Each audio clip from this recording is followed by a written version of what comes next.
চাহিদা বাড়ায় হঠাৎ বেড়েছে ডলারের দাম, খোলা বাজারে বেড়েছে ৩ টাকা পর্যন্ত আর ব্যাংকে বেড়েছে ১ টাকা। এই বিষয়ে আরও জানাতে চট্টগ্রাম থেকে যুক্ত হচ্ছেন হাজেরা শিউলি। শিউলি, ডলারের দাম বাড়ায় কি প্রভাব পড়ছে বিস্তারিত জানাবেন। ডলারের দাম বাড়ার কারণে বিশেষ করে আমদানি পণ্যর ক্ষেত্রে পণ্য আমদানিতে বেশি প্রভাব পড়েছে। বিশেষ করে পেমেন্টের ক্ষেত্রে আমদানিকারকরা বলছেন তারা যে রেটে এলসি খুলেছেন, যখন পেমেন্ট করতে যাচ্ছেন তখন তাদেরকে তার চেয়ে অনেক বেশি দামে পেমেন্ট করতে হচ্ছে, যার ফলে পণ্যের দামে সেটা প্রভাব পড়ার কারণে কিন্তু বাজারও এর একটা বিরূপ প্রভাব পড়তে পারে।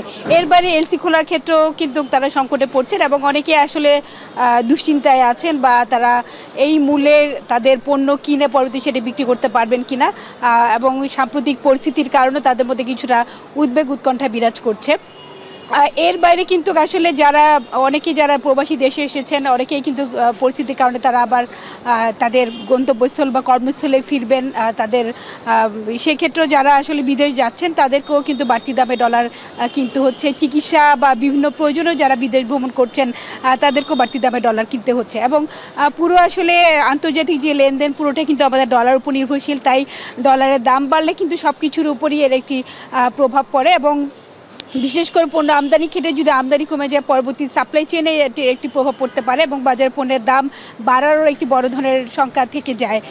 এবং এখানে যে এক্সচেঞ্জ হাউসগুলো আছে তারা বলছে যে সাম্প্রতিক যে সহিংসতা এবং কোটা আন্দোলনকে ঘিরে যে রাজনৈতিক অস্থিরতার কারণে প্রবাসীরা আগের মতো দেশে আসছেন না এবং আগের মতো ব্যাংকিং চ্যানেলও কিন্তু টাকা পাঠানো কমে গেছে এবং এই চলতি জুলাই মাসেও কিন্তু বেশ কয়েকদিন ইন্টারনেট সংযোগ বন্ধ থাকা এবং ব্যাংকিং কার্যক্রম বন্ধ থাকায় সেভাবে আসলে রেমিটেন্স আসে নাই। সে কারণে কিন্তু ব্যাংকিং চ্যানেলও কিন্তু ডলার আসা কমেছে। সব কিছু মিলেই কিন্তু বাজারে এর একটি প্রভাব পড়েছে এবং আসলে আগামী এক সপ্তাহের মধ্যে বোঝা যাবে যে আসলে ডলারের প্রভাব যদি আবার পূর্বের অবস্থায় ফিরে আসে এবং সরবরাহ যদি ভালো থাকে তাহলে হয়তো দামটা আবার কমে আসতে পারে এবং এখানে আসলে সরবরাহের উপরেই বাজারের ডলারের সরবরাহের উপরেই দাম ওঠানামা করে এবং যদিও ব্যাংকিং চ্যানেলে আজ 18 থেকে 19 টাকার মধ্যেই ব্যাংকগুলো তারা ডলার বিক্রি করছে, তবে মানি এক্সচেঞ্জ এবং খোলা বাজারে কিন্তু 23 থেকে 24 টাকায় বিক্রি হচ্ছে।